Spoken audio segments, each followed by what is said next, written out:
Michael always thought he and Sarah had the perfect marriage. 10 years, 2 beautiful kids, a cozy house in the suburbs. It was the picture of domestic bliss he'd always dreamed of. But lately, the picture had started to feel off.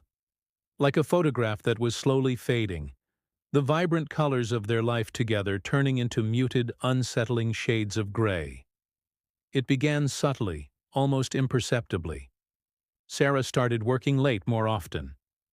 "Just a big project at the office," she'd say, flashing a tired but reassuring smile. Michael, a software engineer who often worked from home, understood the demands of a career. He'd nod, kiss her forehead, and keep her dinner warm. He wanted to be the supportive husband he'd always promised to be. Then came the phone calls. She started taking them in the other room, her voice dropping to a whisper.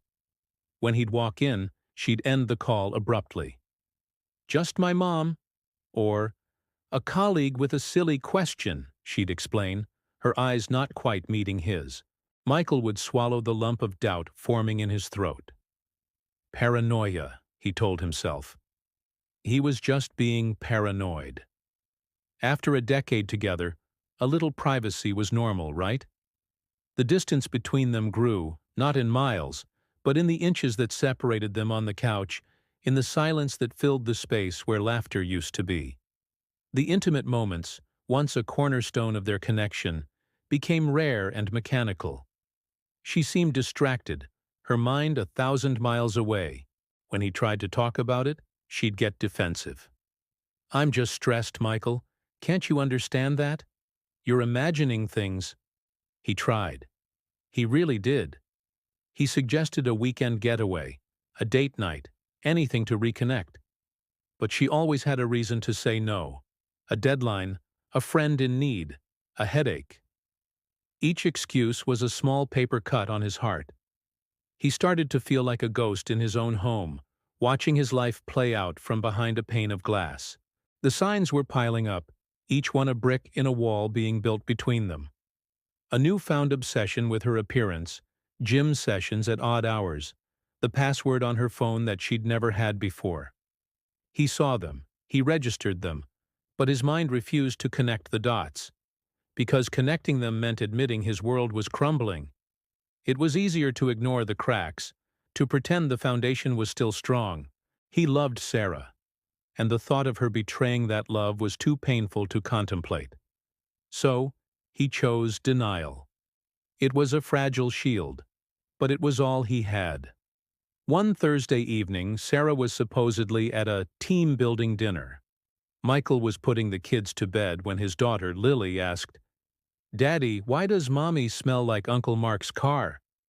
The innocent question hit him like a physical blow. Mark was his best friend, a man he'd known since college, a man who had been the best man at his wedding. Mark's car had a very specific pine air freshener he was famous for. Michael's heart hammered against his ribs. It couldn't be. Not Mark. He tried to brush it off, telling Lily she must be mistaken. But the seed of suspicion had been planted, and it was now sprouting at an alarming rate. He remembered Sarah mentioning she'd given Mark a ride a few weeks ago. He remembered Mark being distant lately, avoiding his calls. The pieces were clicking into place, forming a picture he desperately didn't want to see. Sleep was impossible that night. He replayed every strange interaction, every lame excuse, every averted gaze. The denial was dissolving, replaced by a cold, sickening certainty. He felt foolish, blind. How could he have ignored so much? By the time he heard Sarah's car pull into the driveway well after midnight, he was a wreck of anxiety and anger. She tiptoed in, thinking he was asleep. He lay there, his eyes closed, listening to her movements. He heard the faint clink of her wedding ring as she placed it on the nightstand, something she never did.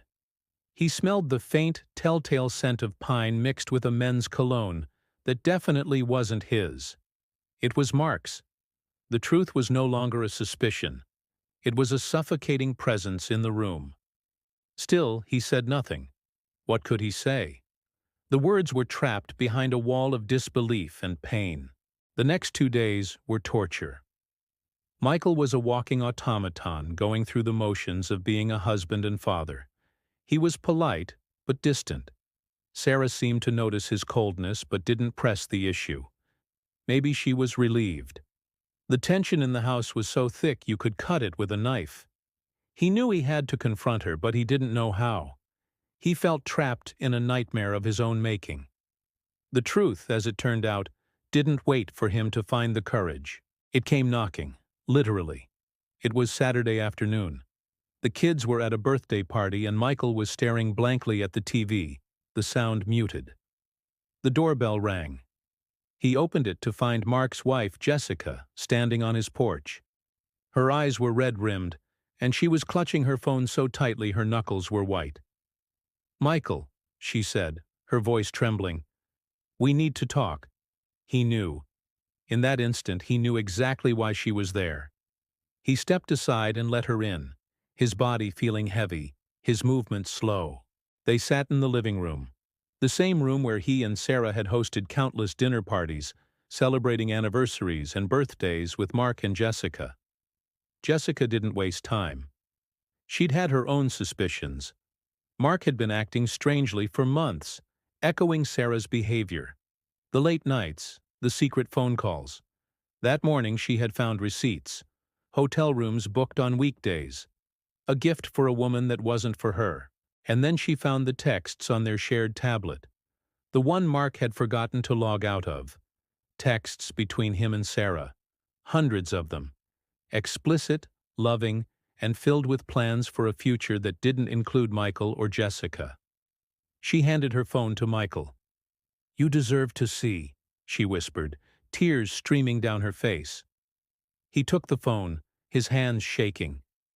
He read the messages, each word a dagger to his soul. They talked about him, about his blindness. They made fun of his trust. They planned their secret meetings.